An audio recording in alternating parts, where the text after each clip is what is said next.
1 year ago, you made the difficult decision to cancel your big wedding plans and have a small, intimate gathering with 10 people. You made the decision to move forward with your wedding because you understood that the marriage, not the party, was most important. Who would have thought that 1 year later, we'd be right here in Wrightsville Beach, surrounded by your family and your friends, and this opportunity to celebrate your covenantal marriage.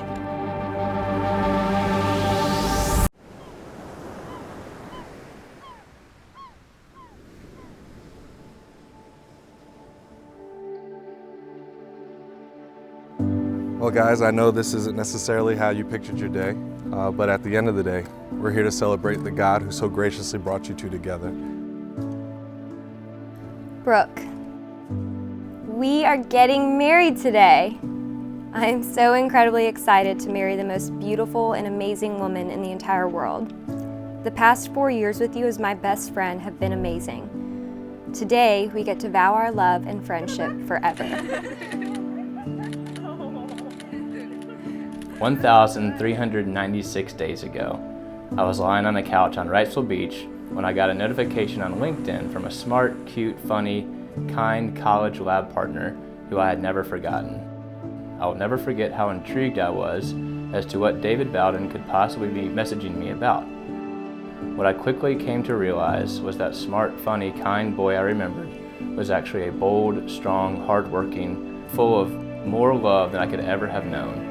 A man who would pursue me with his whole entire heart and impacted my life more so than any other human being in this whole entire universe. Sailing through the seasons with every setting sun, breathing in the feeling like we've just begun. Feels like In life, things happen for a reason. We kept looking at the calendar thinking, okay, Plan A was not going to happen. Luckily, that's where Plan B began. Brooke and David were going to be married on May 16, 2020.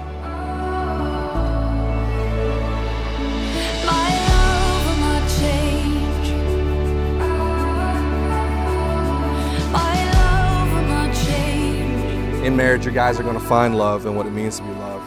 You're going to find joy and happiness and all those great things. But this is a covenant, a never stopping, never giving up, unbreaking, always and forever love.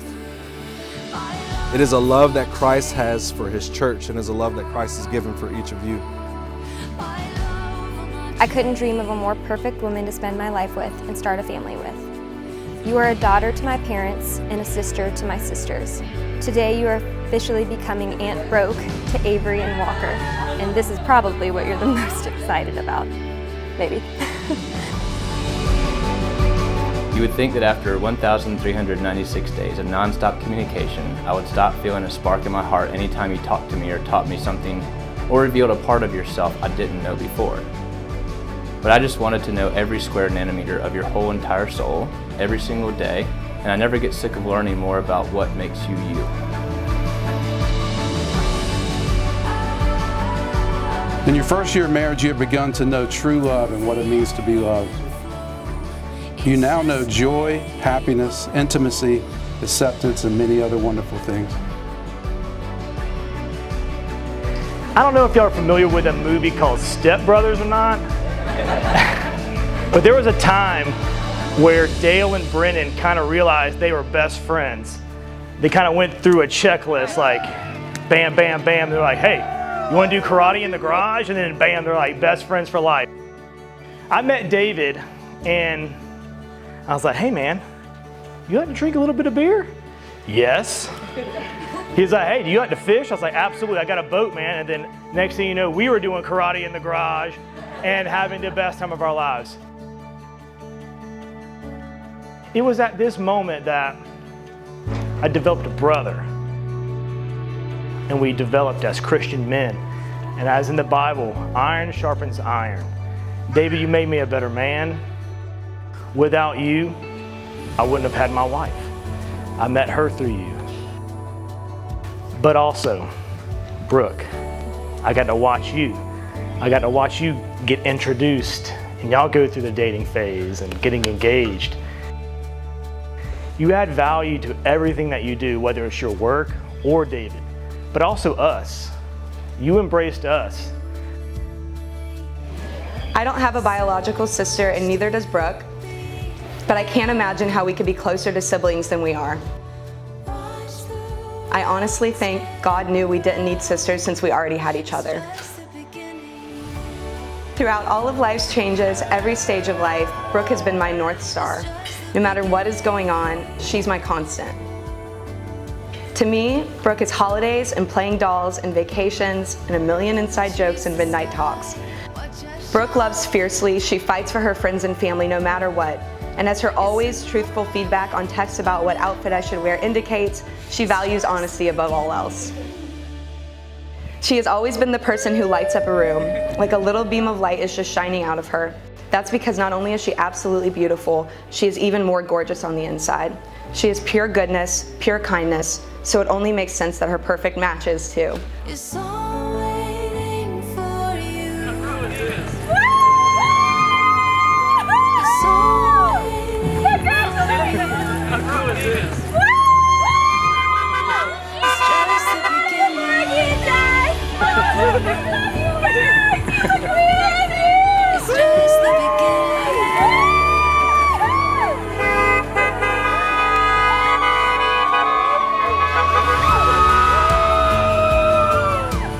We couldn't quite find the words to describe just how much we love you guys. So we put together a little cheer. B-O-W-D-E-N, the Bowdens said their vows again. Brooke and David, couple of the year, let's stand up and say a cheer. Woo!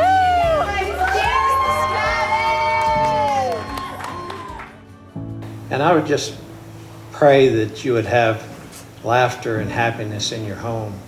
So here's to happiness and laughter.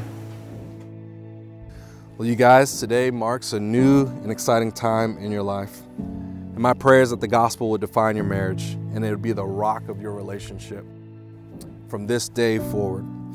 That when people look at your relationship, that they would get a glimpse of the gospel of Jesus Christ by the way that you love one another. I, David, take you, Brooke, to once again be my beloved wife. I promise to love and respect you, to honor and to encourage you, and to protect you and hold you. I promise to be a true and faithful husband, and I am devoted to the chemistry we've had since day one. I, Brooke, take you, David, to be my beloved husband again. I promise to be a true and faithful wife, and am devoted to continually pursuing your heart. This last year was filled with a lot of unknowns, peaks and valleys. COVID was obviously a big one for many of us. My hope is that today you'll be able to look back and remember that your marriage will still fill with a promise and paints a picture of the gospel. In the name of the Father, and the Son, and the Holy Spirit, what God has joined together, let no man separate. I now pronounce you husband and wife. I'm gonna kiss her. You can kiss him right now. Go ahead, kiss your bride.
And we all learned a very good life lesson plan A is often not as good as plan B2.